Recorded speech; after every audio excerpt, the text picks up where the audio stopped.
ফুলতলার উন্নয়নের নেতা কি আছে?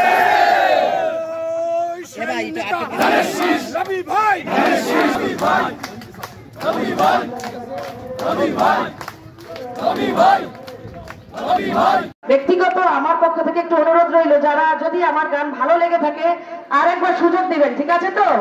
আমরা সবাই রবি ভাইয়ের পাশে থাকবো, ভালো মানুষের পাশে থাকবো। আমি রবি ভাইয়ের পাশে থাকার কথা বলছি না, বলবো ভালো মানুষের পাশে থাকবো, কারণ তিনি একজন ভালো মানুষ। তো আমি আমার প্রিয় নেতাকে উৎসর্গ করে গাইছি, সবাই কিন্তু সেই তালে, ঠিক আছে? আমরা কিন্তু ভোট দিব, সেই আর দিনের ভোট রাতে হয়ে যাওয়ার টাইম নাই। টাইম আছে? হ্যাঁ,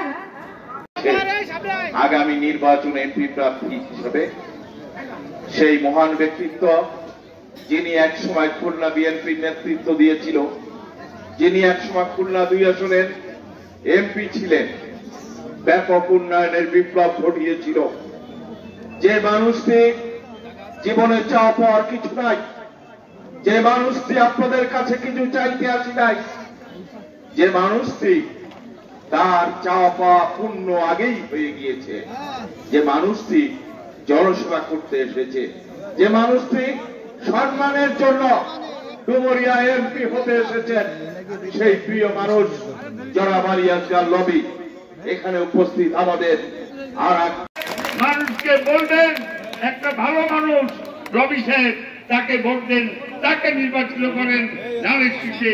এই বলে আমার বক্তব্য শেষ করছি। আসসালামু আলাইকুম। আপনারা বসেন, আজান হয়ে গেছে, নামাজ পড়তে যাবেন। আমি খালি দুটো কথা বলবো আপনাদের মাঝখানে। আমরা ইনশাআল্লাহ আগামীতে আবার সভা করবো, কোনো অসুবিধা নেই, আমি আছি, এখানে থাকবো, কয়েকবারই আসবো, সভা হবে, নির্বাচনের আগে অনেক দেখা হবে আপনাদের সাথে। আপনাদের সবাইকে ধন্যবাদ জানাচ্ছি যে আপনারা দুপুর থেকে এখানে বসে আছেন এবং আমাদের বক্তব্য শোনার জন্য এতক্ষণ বসে আছেন। আপনারা জানেন যে আমি আপনাদের এই এলাকার সন্তান, আপনাদের সন্তান। আমাকে দলের থেকে বলা হয়েছে এখানে নির্বাচন করতে। আমি আপনাদের সাথে আমি এখানে নির্বাচন করবো ডুমুরিয়া 5 আসনে। আমি আপনাদের সবার কাছে সাহায্য চাই, সহযোগিতা চাই।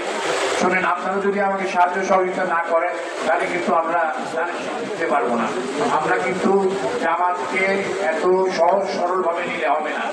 জামাত, আপনারা জানেন, তারা ঘরে ঘরে যাচ্ছে, যে ভোট ভিক্ষা করছে, এবং জামাতের প্রার্থী যিনি জামাতের সেক্রেটারি জেনারেল, তিনি কিন্তু শক্ত প্রার্থী। সুতরাং আমাদের সবাইকে মনে করতে হবে এই ভোটকে, এই যুদ্ধে আমাদের জিততে হলে আমাদের সবাই যারা এখানে আছেন সবার কাজ করতে হবে। আমরা একটু পিছিয়ে পড়ে গেছি। জামাত কিন্তু বিগত 6 মাস আগে তাদের নমিনেশন ফাইনাল করে দিয়েছে, আমাদের নমিনেশন ফাইনাল হয়েছে কয়েকদিন আগে। তো সেই জন্যে আমরা পিছিয়ে গেছি। আপনাদের কাছে আমাদের অনুরোধ, বিশেষ অনুরোধ, আপনারা প্লিজ আগামীকাল থেকে সবাই যারা আছেন, আমাদের ছাত্র দল, যুব দল, মহিলা দল, সবাই মিলে ঘরে ঘরে যান, ভোট চান, আর আমাদের কথা বলেন যে ধানের শীষে ভোট দিতে হবে। আপনারা জানেন বিগত দিনে এখানে জামাত আমাদেরই প্রতীক নিয়ে, ধানের শীষ নিয়ে নির্বাচন করে জিতেছিল 2001 সালে, এবং তারপরে কিন্তু জামাত আমাদের চেনেনি। নির্বাচনের পরে কিন্তু তারা আমাদের কোনোদিন চেনেনি। তো আমরা চাই যে আপনাদের সন্তান, আমি ডুমুরের ছেলে, এখান থেকে ইলেকশন করে ধানের শীষ নিয়ে যাতে জয়যুক্ত হতে পারি, সেই জন্য আপনাদের সবাইকে আমাকে সাহায্য সহযোগিতা করতে হবে এবং ভোটের জন্য কাজ করতে হবে। ভোট কিন্তু এত ইজি না জামাতের সাথে। সেই জন্য আপনারা যদি সবাই মিলেমিশে আমাকে সাহায্য করেন, আমার সাথে থাকেন, ইনশাল্লাহ আমরা জিতবো, এবং জিতে আমরা দেখিয়ে দেবো যে আমাদের এই এলাকা, ফুলতলা ডুমুরের এলাকার কিভাবে উন্নয়ন করতে হয়। আমরা এর মধ্যে উন্নয়নের চেষ্টা করতেছি। আপনাদের চেয়ারম্যান সাহেব এখানে আসে, মানে আগে চেয়ারম্যান মফিজ, উনি আমাদের বলেছেন যে এলাকার রাস্তাঘাটের উন্নয়ন করার জন্য। আমরা কিন্তু অলরেডি বলে দিয়েছি, চেষ্টা করছি। এবং আপনারা জানেন যে রোডস অ্যান্ড হাইওয়েদের 91 কোটি টাকার একটা প্রপোজাল ঢাকায় গিয়েছে, 0 পয়েন্ট থেকে নিয়ে চুপনগর পর্যন্ত রাস্তা হওয়ার জন্য। এটার কাজ খুব শীঘ্রই শুরু হয়ে যাবে। আমি আশা করি আগামী সপ্তাহের মধ্যেই এই টেন্ডারটা হবে, টেন্ডার হলে কাজ হবে। আমার সাথে ইঞ্জিনিয়ারের সাথে কথা হয়েছে, উনি বলেছে যে ওনারা ইনশাল্লাহ কয়েকদিনের মধ্যে মোটামুটি কাজ শুরু করবেন। যে রাস্তা আছে, এই রাস্তার জন্য আমরা কাকমারি মাকুরখানি রাস্তার জন্য আমরা অলরেডি তারা চেষ্টা এবং এর মাঝে আরো যদি কোনো রাস্তা থাকে আমাদের জানেন, আগামী যে প্রজেক্ট আসতেছে তার মধ্যে আমরা ঢুকিয়ে দেবো।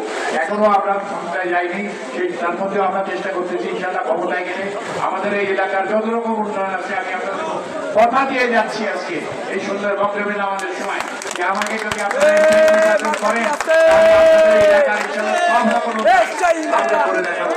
সেই উন্নয়নের জন্য